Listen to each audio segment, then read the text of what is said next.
Hello everybody, welcome to Teen Talks Back. I'm Aaliyah English, your host, a teen living just outside of Charlotte, North Carolina. I want to talk today about a tragedy that has rocked our community and raised serious questions about safety, justice, and mental health.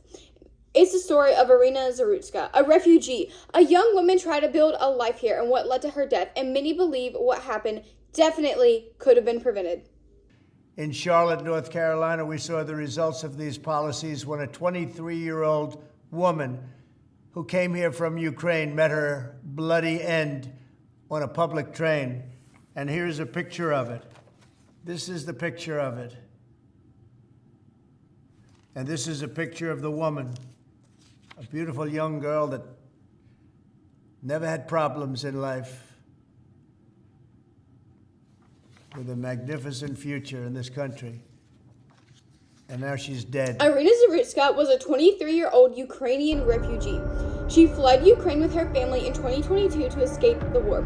In Charlotte, she was working at a pizzeria and trying to learn English. She had dreams, like many, of making a good life here in America. She was described by those who knew her as kind, hard-working, someone helping her family and integrating into the new community at Charlotte. So what happened?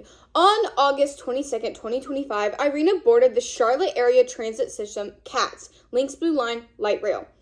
She sat in the seat in front of a man, Carlos Brown Jr., who was 34 years old. There was no known prior interaction between them. After about 4 minutes, Brown pulled out a pocket knife, unfolded it, stood up, and stabbed her 3 times. At least one of them was a wound to her neck. Iryna died at the scene. Brown left the car and was later arrested when the train stopped on the platform. The attack was unprovoked. She was returning from work. She had texted her boyfriend saying she'd be home soon. You know what? The sad reality of this is it hits so close to home, not just literally, but physically, you know? We go somewhere, we drive in the car, we're texting our spouse, our mother, our father, our best friend, our children, saying, hey, honey, I'm going to be home soon. See you in a little bit, and then they don't come home. Okay, why many think he should not have been out of jail? Systemic issues. Prior criminal history. Brown has a criminal record. He had prior arrest charges including robbery with a dangerous weapon, breaking and entering, larceny. He was a violent criminal. He had 14 prior arrests, and a judge still let him walk free. Mental health concerns. Reports say that he is diagnosed with schizophrenia. His family said he's had delusions, believing people were reading his mind, etc. No bail and bond issues. One of the huge points of controversy is why someone with that combination of repeated legal issues and mental health concerns was allowed to be free and at large. Many believe the bail bond release policies need to be stricter with indicators that are at danger.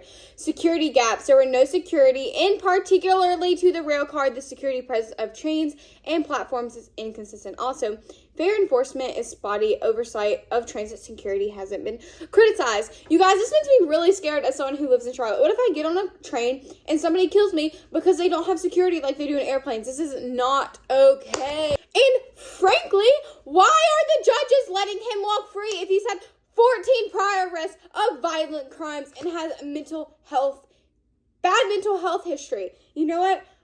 I believe this comes down to racial privilege, okay? Black people have gotten racial privilege. So do white people. I'm not saying that it's one or the other. I'm saying that we can't look at color as a determining factor if somebody is a good person or a bad person, because at the end of the day, it does not matter. They should be in jail if they are doing violent crimes, if they are harming to society. I'm sure if this guy was white, people would be saying the same thing. So no, race does play a factor into it, because why are they letting this man walk free? Because of his racial status. So in some past wrongs, risk factors, and other communities might see as red flags, many feel these should have triggered stronger controls. I 100% absolutely agree. Brown was charged with first-degree murder in state court. Also, on September 9, 2025, a federal criminal complaint was filed against him for committing an act causing death on mass transportation systems. This can carry life in prison or even the death penalty. Charlotte Transit authorities and the city have proposed increasing security, more patrols, more security officers, armed and non-armed, reviewing fair enforcement, installing more validators, improving platform and car oversight. The case has become a focal point in debates over soft on crime policies, bail reform, and how to handle people with serious mental illness. Transit safety and trust in public systems. Family and community leaders are demanding accountability. Yes, we need accountability in this society. How many people are going out there killing people with guns, with knives, with their bare hands, and not seeking any consequences because they have money, because they're a certain skin color, because they have a certain social status? This is not okay. Living just outside of Charlotte, I've seen these trains and transit systems. It feels like a necessity for many people to work, to school, to life. When something like this happens, it hits so close to home because it could be anyone. Someone commuting, someone just off work, someone doing simple everyday tasks like grocery shopping. I feel anger and a lot of sadness, frankly. Anger that someone trying to live a normal life, a refugee looking for safety, had this happen. Sadness that our public systems are meant to protect people. The justice system, transit authorities, mental health resources have all failed Iryna. This makes me worried about what safety means when you're just catching a train, about whether policies are enough, about whether people with mental health issues are getting treatment early enough to prevent tragedies.